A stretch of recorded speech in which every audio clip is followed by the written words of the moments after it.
10 años de pasión tricolor. Nacional nos une, sentimos lo mismo. Pasión tricolor. Cada día más gente elige Querubín. Cada día limpiamos más con Querubín. Mi mundo va perfumando, mi casa queda brillando. Querubín. Nacional sos el decano, el primero y el más grande. Charlas de historia nacional. Gonza Pérez, Fede Viana, adelante. Métanse de lleno en los temas. Javier, bueno, buenas noches. Gracias por la invitación. Bueno, la idea hoy era hablar de un poco de Colombes y un poco del 71, así que vamos a arrancar por Colombes. Que Colombes, lo primero que hay que decir de Colombes es que es la gesta deportiva más importante de la historia del deporte uruguayo. O sea, nada de lo que vino después hubiera sido posible sin Colombes. O sea, es muy difícil explicar el fútbol uruguayo sin Colombes. O sea, eso es algo que cuando las nuevas generaciones tienen que saber que no hay gesta en este país más importante que Colombes, no solo por lo deportivo, sino por todo lo que significó desde lo dirigencial. Porque, a ver, si bien en lo deportivo fue muy importante, el principal rival, los principales obstáculos no fueron deportivos. No fueron los Estados Unidos, no fueron los yugoslavos. O sea, el principal rival de Uruguay estuvo acá, dentro de Uruguay mismo. Y ahora vamos a explicar un poco cómo se fue generando todo eso.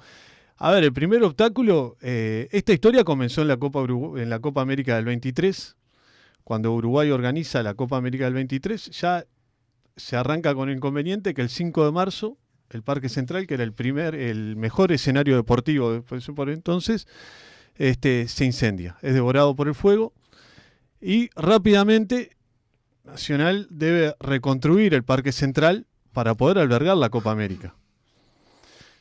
Se reconstruye el Parque Central un mes antes de que empiece la Copa América con un partido Nacional Newell's.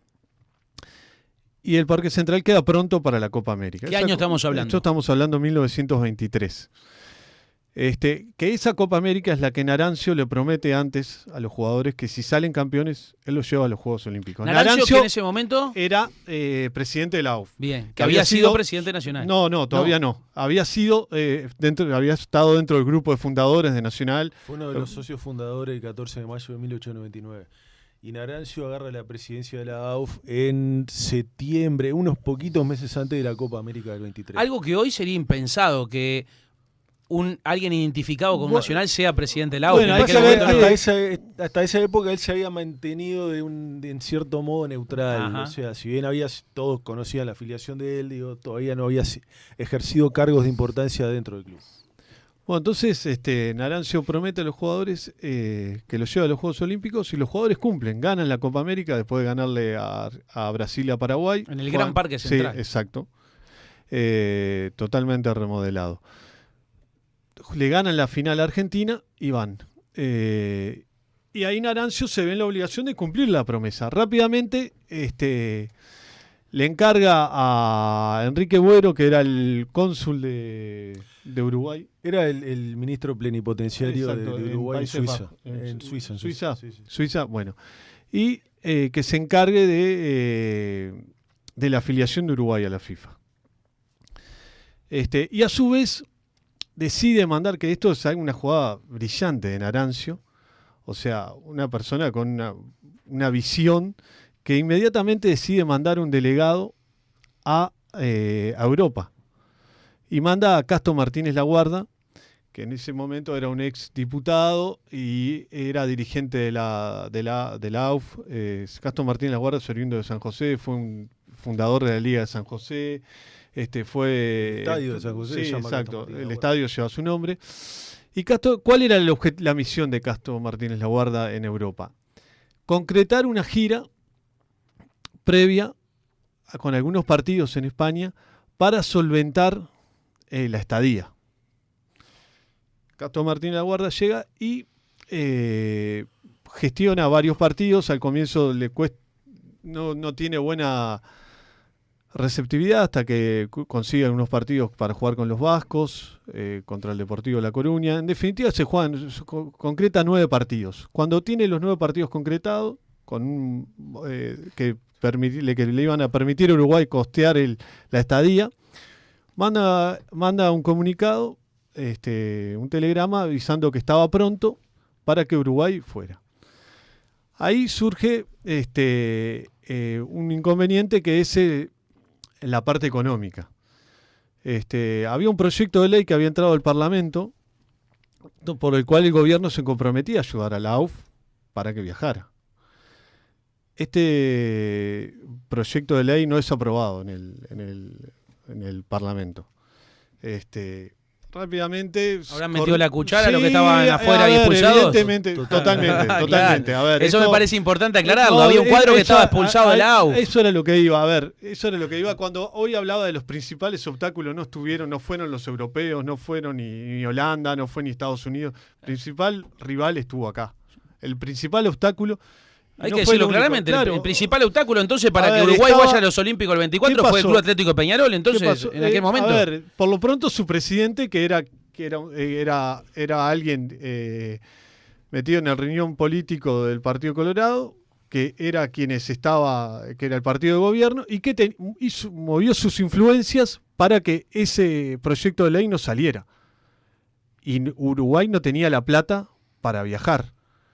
Entonces, Narancio, en un gesto de grandeza, decide hipotecar una propiedad para poder viajar.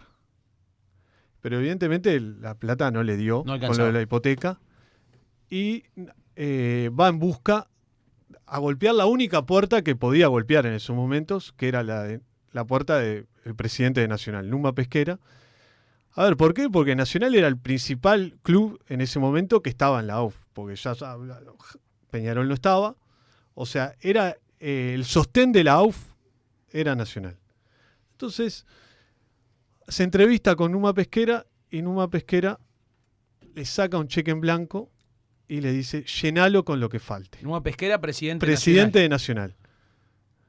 Entonces, ya estaba sorteado el tema económico para viajar, con lo de Numa Pesquera y con la hipoteca que hace Narancio. Pero acá viene otro problema. El Comité Olímpico Uruguayo no aprueba la afiliación de Uruguay, de la AUF, argumentando que no había poderío económico, que no había poderío deportivo, que esto, a ver, lo que estaban buscando era ver si se podía mechar algún jugador, después que habían buscado trancar, estaban buscando ver si algún jugador se podía mechar de algún club de la FUF. Claramente era algún club jugador de Peñarol. Evidente, y Narancio rápidamente, ¿qué hace ante esta situación? Se comunica con Castro Martínez Laguarda, que estaba en Europa, en España, y que se traslade a hablar a París con Jules Rimet, presidente de la FIFA. Esto, al final, esta entrevista con Rimet, cuando llega a esta entrevista, ya el tema se había solucionado porque el único miembro del Comité Olímpico Uruguayo, Francisco Gigliani, que se había opuesto... Era el único miembro reconocido por el Comité Olímpico Internacional. ¿Qué hace el Comité Olímpico Internacional? Estaba enterado de todo lo que estaba pasando, porque en Argentina estaba sucediendo una situación similar. Es más, en Argentina no puede competir, a diferencia de lo que sí pasa acá, no puede competir por la fuerza que le hicieron la Federación Disidente, y Argentina no pudo ir. Entonces en el Comité Olímpico Internacional estaban al tanto de todo lo que estaba pasando. ¿Sabes lo que le dijo el Comité Olímpico Internacional? Gigliani, no se preocupe, disuelva el Comité Olímpico Uruguayo, que no sirve para nada. Tomá, bien metida. Todo para afuera. Afuera. Eso fue un triunfo. Ahora, un triunfo político nacional tremendo, ¿no? Aparte, el que estaba atrás de todo esto, moviendo los piolines, era Julio María Sosa. o sea, obstaculizando la participación de Uruguay en los Juegos Olímpicos. Julio María Sosa, que era... Julio María Sosa era el presidente del Consejo Nacional de Administración. O sea, en aquella época el gobierno tenía un formato diferente al gobierno de la República al que conocemos hoy. Había un órgano aparte dentro del Poder Ejecutivo, aparte de presidencia, que era el Consejo Nacional de Administración. Y el que lo presidía era Julio María Sosa, que a su vez era presidente del Club Peñarol y el presidente de este... O sea, tenía una fuerza política muy grande. Pero sin embargo, la fuerza política de Nacional, por el interés del fútbol uruguayo, porque estábamos hablando de que era un movimiento político que Nacional peleaba para que Uruguay fuera a los Juegos Olímpicos. Primó el sentido común. O sea, la AUF era la que estaba afiliada a FIFA. Claro. Y aparte, el argumento me va a ayudar acá Gonzalo. El argumento me va a apoyar, estoy seguro. El argumento del poderío deportivo. Yo no sé qué jugador de la FUF de aquel momento podríamos decir. ¿El Manco Castro, capaz, el único? Sí, digo. Pero después no había, o sea, el equipo. Creo que los hechos demostraron que no hacía. No se necesitaba. No se necesitaba. O sea, la excusa del poderío deportivo no era. Sí. Bueno, esta parte, esto que estamos contando, digo, ha quedado un poco radiado del relato histórico, ¿no, Gonzalo? Colombes en sí ha quedado un poco radiado el relato histórico. Yo lo resumo, yo comparto lo que dije, comparto al 100%. Colombes fue la gesta más importante de la historia del fútbol uruguayo.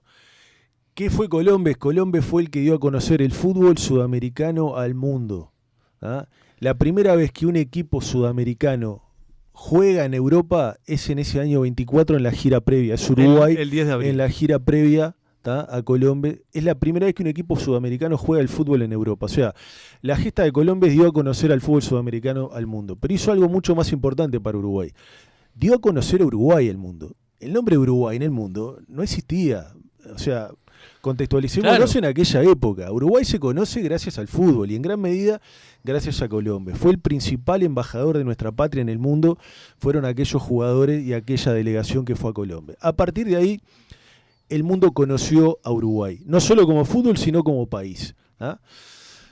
Creo que es imposible arrancar el relato sin retrotraernos 2 años. En realidad habría que retrotraerse unos 5, pero me voy a retrotraer simplemente unos 2, al año 1922, que es donde se genera el cisma del fútbol uruguayo, que perfectamente está definido como un cisma. Yo a veces escucho una ruptura, una división. No se rompió el fútbol uruguayo, no se dividió, fue simplemente un cisma. La definición de cisma es eso: la salida o la separación de uno o más integrantes puntuales dentro de un grupo. ¿Tá? Esa es la definición de cisma, que fue lo que pasó. Fue una escisión, en este caso una expulsión, de 2 clubes puntuales. Claro. ¿Está bien?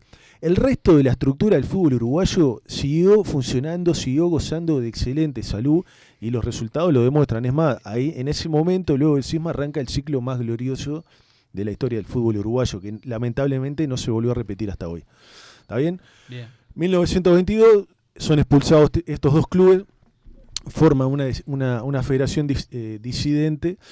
En 1923, como muy bien decía Fede, ya estaba preorganizada, o estaba ya planificada la Copa América en Uruguay. 2 meses antes de la Copa América asume Narancio como presidente de la AUF, sustituyendo a José María Reyes Lerena, que también había sido un hombre de filiación tricolor. Y la Copa América, se juega en su totalidad en el Parque Central. Sede única, Parque Central. Uruguay sale campeón, obviamente sin los jugadores de la FUF, porque para poder competir oficialmente, la Copa América era un certamen de Confederación Sudamericana de Fútbol y la Confederación Sudamericana de Fútbol solo aceptaba una organización por país, lo cual era lógico. Si no, imagínate, hoy sería un entrevero. Ya Uruguay es campeón de América en el 23 también sin jugadores de Peñarol y con una gran cantidad de jugadores de Nacional. Sí. La base era de Nacional. Narancio promete... A ver, se arma obviamente una guerra de intereses. ¿Ah?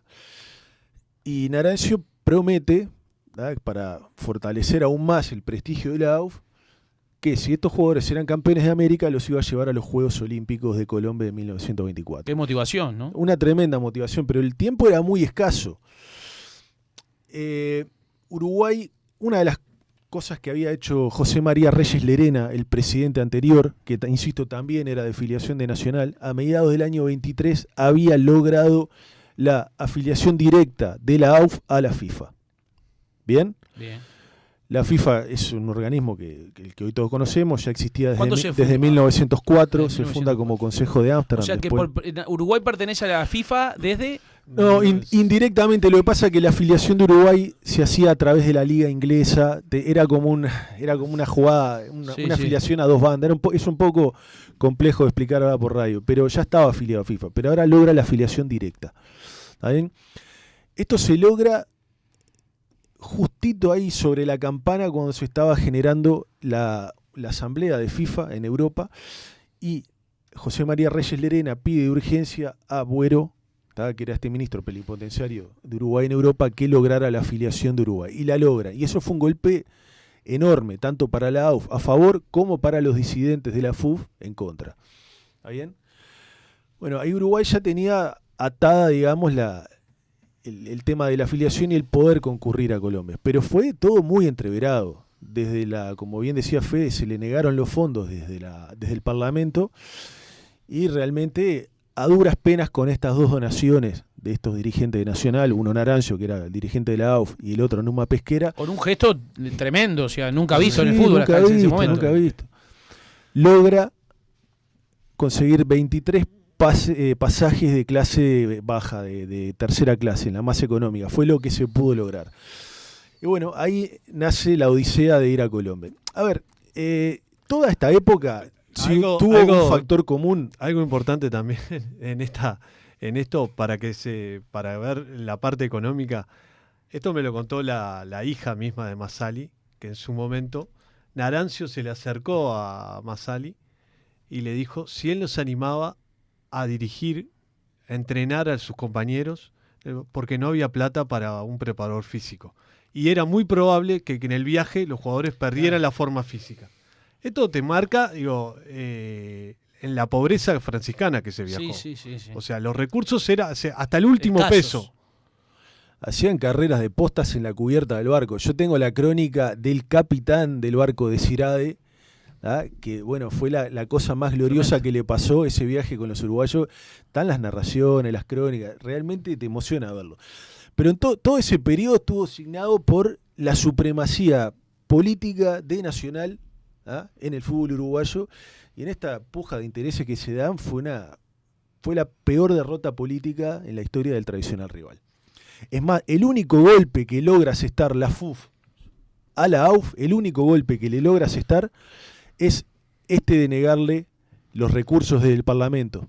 Es el único golpe que llegó a destino. Pero mirá lo que es la paradoja. Que fue fuera del fútbol. Pero mirá lo que es la paradoja. Ese golpe lo único que generó es que los dos dirigentes de Nacional tuvieran que salir y quedaran como los héroes. Claro. O sea que hasta en eso la paradoja del destino les jugó en contra. El padre de la victoria. Lo único que lograron, el único daño que lograron efectivizar terminó siendo un golpe de boomerang y terminó siendo peor para ellos. El famoso efecto boomerang, cuando creen que lastiman a Nacional, el club siempre... Pero esos años fueron increíbles.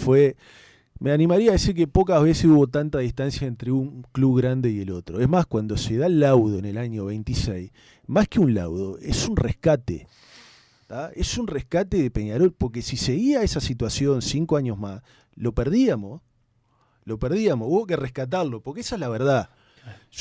Vos te parás, haces una línea de corte en el año 25, Nacional estaba jugando, le estaba ganando a las principales selecciones y clubes de Europa en el mundo. Claro, después del 24 la gira del 25. Y el tradicional rival, los clubes grandes de Argentina, que fueron los que le fomentaron que generara el cisma acá, principalmente River, en el año 25 no le clavaban el visto de WhatsApp. Estaban jugando, tuvieron que ir a hacer una gira por Tucumán, por Mendoza, por San Juan, porque los clubes grandes de Argentina no le habían dado bola. Estaba totalmente jugando perdido. En una liga prácticamente de barrio. La FUF, era una especie de inframundo futbolístico, para definírtelo de alguna manera. Pasaban las cosas más bizarras que te puedas imaginar. Tremendo. Esa es la línea de corte que sucede a finales del año 25, por eso yo digo que el laudo, más que un laudo, es un rescate. El rescate Cerrato se puede llamar. Se puede llamar el rescate Cerrato. Pero volviendo a lo que a nosotros nos importa, lo que genera eso es en el año 24, por primera vez Por algo la Confederación Sudamericana denominó o reconoció el 9 de junio, que es cuando Uruguay sale campeón en Colombia, el Día del Fútbol Sudamericano. ¿Por qué? Insisto, porque es la fecha en la cual el fútbol sudamericano se da a conocer al mundo a través de Uruguay. Acá el doctor Hernán Navascuez, en el libro Un siglo siendo rey de copas, en el prólogo, hace cita a este hecho y dice: en una época en la que el fútbol en nuestro país se divide, para la gesta de Colombes, en que Europa supo que del otro lado del Atlántico existía un fútbol de notable potencial gestado en un pequeño país de nombre Uruguay. Brillante. Lo que se confirma después con la extraordinaria gira del año 25. Bueno, Hernán lo resumió. Bueno, no necesita mi aprobación, Hernán, mi veto, bueno, por supuesto. Pero fue así. Uruguay hizo lo que hacían equipos europeos en la década del 10, en los primeros años, que venía, por ejemplo, el Southampton, el Sudáfrica, que venían acá a enseñar. Uruguay en el 24 va por primera vez y la pregunta era: ¿qué iban a mostrar esta gente? Bueno, esta gente mostró un nuevo estilo futbolístico. Sorprendidos quedaron los europeos. Totalmente. No, brutal. Y vamos a adentrarnos un poquito en Colombia. Lo primero que se hace, tienen que hacer una gira previa por España para recaudar fondos, porque lo que se había podido lograr de parte de Numa Pesquera y Narancio era meramente para pagar los pasajes. Esa era la situación económica del club. Entonces tuvieron que hacer una gira previa por España. Creo que se jugaron 7 u 8 partidos. 9 partidos. Que armaron, esto todo fue gestión de Casto Martínez Laguarda, que fue brillante lo que hizo Casto Martínez Laguarda. Es un personaje que tendría quizás estar un poquito más reconocido entre la historia de este fútbol. Él generó todos los contratos con las diferentes asociaciones regionales de España para que Uruguay pudiera generar esa gira y recaudar fondos.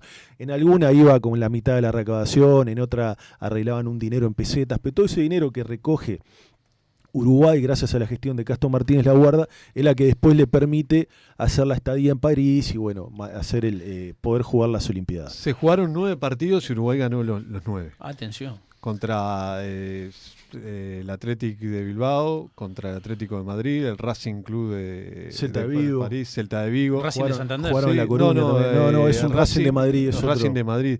O sea, la gira duró del 10 de abril al 15 de mayo. Y se ganaron todos los partidos. Ya la con confianza Uruguay entonces. Totalmente. La prensa española lo daba a Uruguay antes de las Olimpiadas. Ya decía, estos van a ser los campeones del mundo. Era una cosa, era como, viste, cuando venían, ¿te acordás cuando eras chico, Javier, que venían los Globetrotters? A ver, salvando la distancia, pero iba a ser algo muy parecido. Se me escapa el nombre, el que escribe el libro Lombardo, que escribe el libro de donde se cuentan proezas, está muy bueno. Narraba y tiene todas las crónicas de los diarios españoles. Decía que en un momento aplaudían tanto que ya en un momento quedaban de boca abierta, no podían. Claro, eran todas jugadas que en el fútbol español no se conocían. Lo que queda confirmado. Hay una frase de un periodista español que dice: por los campos de Goya pasó una ráfaga olímpica. Esto fue antes de ir a las Olimpiadas. Y lo que queda comprobado con esto es que el epicentro del fútbol mundial, como hoy está, las figuras, los mejores pagos están en Inglaterra, en España, en Italia. En aquel momento el epicentro del fútbol mundial estaba en el Río de la Plata. En el sentido de... A nivel técnico sí, a nivel económico no. No, claro, a nivel técnico, bueno, a nivel de que los mejores estaban acá, el mejor fútbol estaba acá. El viaje, por ejemplo, que nos quedamos en esa parte que está bueno, hoy te tomás un avión en 12 horas, bueno, acá tuvieron semanas en barco. Para llegar de allá. La odisea fue Montevideo, Río de Janeiro. Ahí un diplomático brasilero les permitió a los jugadores bajar y hacer una práctica en tierra, o sea que el nivel de planificación había sido muy bueno, hasta en eso. ¿Ya? Ahí partieron de vuelta de Río de Janeiro hasta Dakar, África, todo 10 días de corrido por el océano. Uf. Y ahí fueron entrenando en alta mar, en la cubierta del barco. Massali los dividió en grupos y los entrenaba. Con la gente, imagínate, azorada, los viajeros no podían entender, o sea, pues fueron en un barco de línea comercial, claro. Que fue el de Cirada, que estaba lleno de pasajeros comunes y corrientes. Curiosamente, como decía Fede, cuando llegan a Dakar, en ese lapso que se da entre Río de Janeiro y Dakar, se estaba dando ese diferendo entre el Comité Olímpico Uruguayo y el Comité Olímpico Internacional y la FIFA, ¿no? Lo que querían, después que intentaron boicotearlo por todos lados, la embajada uruguaya, y no pudieron, después que había zarpado el barco y ya vieron que se iban a ir a jugar igual a Colombia, lo dijeron, bueno, estos ya se fueron, ¿qué hacemos? Vamos a tratar de mechar a algunos jugadores de la FUF. Y ahí es donde se genera el diferendo. en la asociación le dicen, no, miren, después de todo lo que hicieron, no, además no están habilitados por FIFA, ni por Confederación Sudamericana, etcétera, etcétera. Entonces, ¿qué hizo el Comité Olímpico Uruguayo? Trató de desautorizar a la embajada uruguaya que ya iba en el océano, ¿tá? Mandando. Ahí donde Nacional se mueve muy rápido, o la AUF, encabezada por Naranjo, se mueve muy rápido, le pide estas gestiones, tanto a Martínez Laguarda como a Agüero, y el Comité Olímpico Internacional le da esa respuesta que te dije hace un ratito. Váyanse todos, no representan al Comité Olímpico. Y bueno, después todos los viajes en Europa se dan en tren, fueron unos viajes bastante complicados, muy poco confortables, dormían en el piso del tren porque los asientos eran, bueno, a ver no vale la pena profundizar para ahora. Situarnos, ¿cuánto duró la estadía de Uruguay en Europa desde que juega el primer amistoso en España hasta que termina los Juegos Olímpicos? La Olimpiada fue el 10 de abril. ¿Y cuándo termina el campeonato? Ponele que hayan llegado una semana antes. 9 de abril y 2 meses, 9 de abril, 9 de junio, 2 meses y poquito. 2 meses y poquito. Cuando llegan al puerto de Vigo, que es por primera vez donde Uruguay pisa tierra en Europa, la recepción de la embajada del gobierno de Vigo fue brutal. Todas las calles embanderadas con el pabellón uruguayo. Realmente fue todo un espectáculo aquello que generó Uruguay. No nos damos cuenta de la revolución que generó esa delegación compatriota. Y bueno, ya después sigue dentro de las Olimpiadas 24 equipos. Los principales equipos de Europa. A ver, yo acá no voy a hacer una competencia entre los mundiales y los títulos de Uruguay, pero por ejemplo, jugaron más selecciones que en Maracaná. Por contraponer o por decir algo, para que la gente un poco se sitúe. Por ejemplo, Maracaná, ¿cuántas jugaron? Maracaná eran 16. 13. Perdón, ahora tiré sin Maracaná, chequeado, en el Mundial de Maracaná fueron 13 selecciones y acá fueron 24. Acá habían 24. Por un tema de cercanía también, ¿no? Que había que viajar para Brasil, que había muchos equipos que no viajaban. Exacto. Bueno, no, muchos de los equipos europeos importantes, no olvidemos, estaban en la posguerra, Italia, Alemania, la Segunda Guerra Mundial terminó en el 45 y no pudieron competir. A ver, esto no quiere decir que esté desmereciendo Maracaná. Bueno, el último mundial que se había jugado fue en el 38. No. Después del 38 vuelve el 50. No lo estoy desmereciendo, lo que estoy contextualizando. Remarcando lo que fue ese Juego Olímpico. Remarcando lo que fue aquel campeonato mundial, que en realidad fue un campeonato mundial jugado en el marco o dentro del contexto de los Juegos Olímpicos. Pero ese campeonato del 24 fue organizado por FIFA. ¿Tá? Lo que pasa es que FIFA todavía no tenía los recursos ni económicos ni logísticos para organizar, como sí se logró hacer a partir del 30, ¿tá? Que no vamos a entrar ahora, si querés el mes que viene, que se cumple el aniversario, podemos hacer un programa también. Pero en el 24, por eso el campeonato mundial de FIFA se jugó en el contexto o dentro del marco de los Juegos Olímpicos. Lo mismo pasó en el 28. ¿Ah? Por eso son campeonatos mundiales reconocidos por FIFA y por eso Uruguay tiene 4 estrellas. Estaría bueno que lo sepa Faral, el secretario de prensa de la Asociación Uruguaya de Fútbol, porque cada vez que se cumple un aniversario del 24 y 28, desde la AUF no sé qué problema hay. Está en seguro de paro. Me llegó ese rumor. Bueno, debe ser porque están en seguro de paro. Yo tengo idea de que no fue directamente Faral quien subió ese Twitter, pero... Bueno, pero ¿sabés qué pasa? A ver, capaz que sí, él debería ser responsable. No, ser responsable. Y te voy a decir algo. Esto lo vengo viendo hace años. Los 13 de septiembre ni saludan. No, estamos. Los 13 de septiembre sienten vergüenza, parece, de que el primer triunfo internacional de la selección uruguaya no tienen que sentir orgullo. Acá hay un tema de que hay parte del relato histórico cuando Nacional tiene la mayor participación, como en el 13 de septiembre y cuando en Colombia, que, o sea, como que te dan una realidad anestesiada, donde tratan de emparejar y como no pueden nombrar al tradicional rival, porque no tuvo ninguna participación, lo que hacen es tratar de nombrar lo menos posible a Nacional. Entonces te están contando una historia mutilada. Exactamente. Bueno, después Uruguay ya en París hay una anécdota muy, muy jocosa, que es cuando llegan a la Villa Olímpica. Para Gonzalo, ahora que hablas de la Villa Olímpica, le acabo de pasar a Gon Corvo una foto que si quiere compartir con la audiencia, la quiere subir ya subió a las redes. Bueno, ya está, entonces la subió con el Twitter. ¿Sabe con qué Twitter la subió?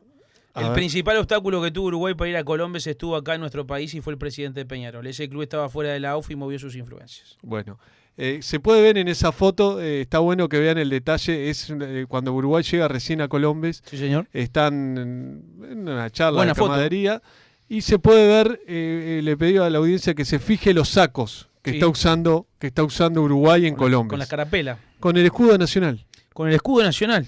Claro. Sí, señor.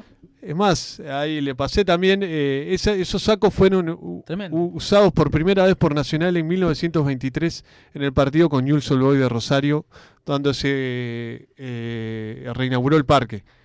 Después del incendio, bueno, en ese partido Nacional era campeón uruguayo, se vistió de gala con esos sacos que acompañaron a la delegación, por si quedaba alguna duda de quién era el estandarte de ese triunfo de Uruguay. Que después con el tiempo llegaron varios jugadores que estaban en otros equipos a reforzar a Nacional. Mirá, nosotros de la delegación del plantel olímpico, le mando un saludo a Marcelo Yub que me está escribiendo. El negro Yub debe un asado, Marcelo Yub, debe un asado. Nunca llegó la invitación, espero que llegue pronto, Marcelo. ¿Puso la excusa de la pandemia? No, él dice que vamos a hacer, pero nunca invita. Digo, tiene que muy poner fecha. Es muy de él eso. No, hablando en serio, me perdí. Estaba diciendo que... Bueno, volviendo al tema del 24, la escarapela, la chaqueta de los jugadores. Una anécdota ibas a contar de los muy jugadores. No, cuando llegan a la Villa Olímpica era muy, muy mala. Las condiciones de alojamiento eran pésimas. ¿Qué hacen los delegados uruguayos? Rápidamente salen a recorrer París y encuentran un castillo. Unas de esas casonas, tipo castillos feudales, ¿no? Vivía una dama sola, Madame Payne, Marie Payne. ¿Ah? Y esta gente le propone, miren, señora, tenemos este inconveniente, ¿le molestaría si vienen 23 muchachos? Y la mujer encantada, fue la mejor experiencia de su vida. ¿Ah? Se fueron de la Villa Olímpica y se fueron a vivir al castillo. Esa fue la concentración de Uruguay durante ¿El castillo de quién era? De la señora, de la dama. No era un hotel. No era un hotel. Era una señora que vivía sola, una vida... Increíble. Está la foto ahora después. Es una anécdota... Una anécdota brutal. Y le hacían, te imaginabas, le arreglaron la casa, le hacían asado, le hacían fiesta. Tremendo. La verdad, una anécdota brutal. Que está en el libro que están citando de... donde se cuentan proezas. Donde se cuentan proezas. Ahí está la Villa Olímpica, si no sé si... Cuando Uruguay sale campeón, tremendo. Está Madame Payne. Tremendo tener todas estas... sí, pasáselo a Gon para que le haga una foto así. Sí, una señora ya mayor, ya entrada en años. Que recibió a la delegación de Uruguay. Es increíble estas anécdotas que nos cuenta la Comisión de Historia y Estadística. Un lujo. Esto fue Nacional, pero quiero ser justo y no solo fue Nacional. Sí, claro. Obviamente que el principal abanderado y estandarte fue Nacional. También fue Bellavista, no me quiero olvidar de Bellavista, también fue Rampla Junior, también fue Lito, Liverpool. Básicamente eso, Belgrano, esos básicamente fueron los 5 o 6 cuadros, me puedo estar olvidando de algunos. Que aportaron más jugadores. No, que aportaron los jugadores. Fueron eso. O sea, el que aportó más jugadores fue Nacional. Fue Nacional, ni que hablar. Pero está bueno también hacer mención a estos, que con respecto a clubes que es muy meritorio también que fueron parte de Nasasi cuando se juega estaba en Bellavista. Exacto. Después viene a Nacional. Claro, Petróleo también. Bueno, pero de ese plantel, ¿cuánto fue que hicimos? Hicimos la cuenta, creo que son 22 la totalidad del plantel campeón de Colombia. 18, muchos más. Eran 18 que llegaron a jugar en Nacional. Porque después hubo casos de jugadores que jugaron un partido amistoso como Humberto Tomasina y Fermín Uriarte, pero en algún momento estuvieron en Nacional. Con la camiseta nacional. Pero 16 o 17 ellos jugaron tiempo prolongado. No, y algo que me parece importante, que más allá que Colombes es el descubrimiento del fútbol sudamericano, del europeo, conocer el fútbol sudamericano y más precisamente Uruguay, fuera la gran, de alguna manera, base para que después también Nacional haga la gira del 25, que fue fundamental también para el prestigio del fútbol uruguayo. Bueno, fue lo que le abrió las puertas no solo a Nacional, en el 25 va de gira Nacional y... Gracias a Nacional se cuelga de nosotros también un gran amigo institucional que es Boca Juniors. Porque es real. Digo, si no era por Nacional, Boca Juniors también hace una gira muy importante en el 25, no tanto como la nuestra, pero hace una gira importante. Y esa gira es gracias a las puertas que abre Nacional el año anterior. Y también se suma Paulistano de Brasil. Paulistano, pero el partido con Génova en el 25, los genoveses lo publicitan los campeones del mundo. Vienen los campeones del mundo. Claro. Es que efectivamente venían los campeones del mundo. Sí. Capaz que el paralelismo con los Globetrotters no fue muy feliz, pero mirá que no andaba muy lejos de eso. Claro, en la gira del 25 presentaban a Nacional, vienen los campeones del mundo. Era brutal. Totalmente. Si vos, yo he encontrado alguna foto en internet de Nacional de la gira del 25 que te dice selección uruguaya. Y está Nacional, es claramente Nacional, pero... Qué orgullo, qué orgullo ser bolso y qué orgullo como bolsilludos haber sido los gestores del fútbol uruguayo. Y la del estribo, que ya estoy viendo la hora y no me quiero... no nos queremos ir sin dejar esto claro, es que después que Uruguay... Bueno, sucesivamente Uruguay elimina a Yugoslavia, le gana 7-0. Eso fue en la fase previa, porque Uruguay no entró directamente al campeonato, tuvo que jugar una fase previa que fue con Yugoslavia, que le gana 7-0. Sí.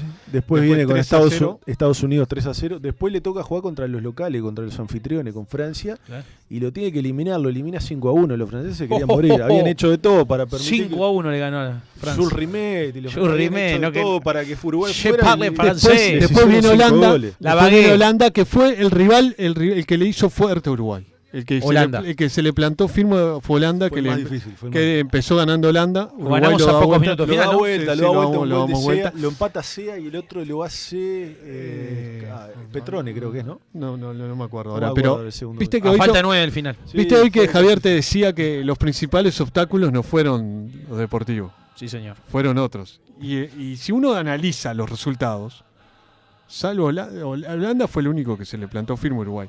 Los obstáculos estuvieron en otro lado, increíblemente. Y en la final, Y en la final un 3-0 a Suiza, que Suiza había eliminado por goleada la mayoría de los cuadros, tenía un equipo fuerte y Uruguay sale campeón. ¿Y qué pasa? Un Escarone de Collante. Sí, ¿no? Escarone era el estratega. Jugaba de número 8 en esas Olimpiadas. Entre ala derecho. Y acá redondeamos. Uruguay sale campeón, espontáneamente Nasasi va formalmente a saludar al juez porque todavía se estilaba y ya estaban todos abrazados, emocionados, llorando. Y bueno, y después vino el protocolo de premiación. Se iza la bandera uruguaya por primera vez en el mástil olímpico. Imagínate la emoción. Se tocó el himno. La emoción. Pero terminado eso, que ya habían pasado unos minutos, la gente lo seguía aplaudiendo a rabiar y lo estaba avivando. Y la gente efusivamente era una ovación de todo el estadio y los uruguayos no sabían muy bien cómo reaccionar. Y ahí surge espontáneamente, se vieron obligados de alguna manera en tener que ir a saludar a todo ese público. ¿Qué nace ahí? Van primero a buscar a los suizos que estaban apartados, viendo la ceremonia de premiación, lo dicen, vengan con nosotros. Los suizos vinieron atrás, como segundos, escoltando. Entonces, se formó, el equipo uruguayo fue hasta la pista de atletismo, a la parte perimetral de la cancha sobre el público. Se formaron los 11 jugadores tal cual, alineados como si estuvieran jugando por puestos. Más atrás se alinearon el resto de la delegación, los suplentes y los delegados que habían ido, y atrás los suizos. Y empezaron a dar una vuelta en sentido antihorario alrededor de la cancha, saludando. Y la gente le tiraba los gorros también. Estaban inventando la vuelta olímpica. Eso que hasta hoy es un ritual sagrado de festejo, nace ahí.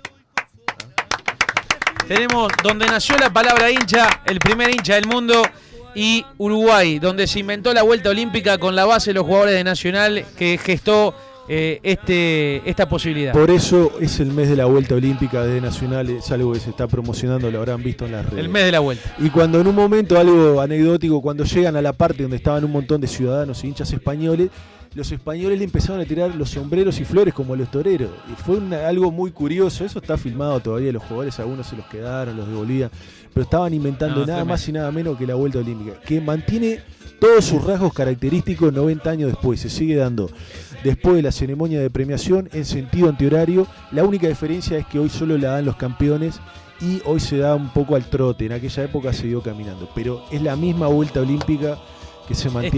Es tremendo y queda erizado con la historia del fútbol uruguayo que la gestó Nacional. Qué orgullo, bolsos. Nacional para todo el mundo. Y en el 24 en Colombes estábamos los nacionales. No había nadie de nuestro tradicional rival. Gestamos el fútbol uruguayo. Nacional para todo el mundo. Gracias Gonzalo, gracias Fede Viana, Gonzalo Pérez, Comisión de Historia, en esta charla de Historia Nacional donde hoy atacamos el tema de los Juegos Olímpicos del 24, el Mundial del 24, la Vuelta Olímpica, y bueno, y quedará lo del 71 para el próximo miércoles. Espero que lo hayan disfrutado, digo, siempre se nos termina quedando corto el programa, bueno, en otra ocasión haremos lo del 71. Sin duda. Espero se haya disfrutado. Muchísimo, Fede. Nos vamos, que vamos. Javier, un abrazo para todos y bueno, hasta la próxima.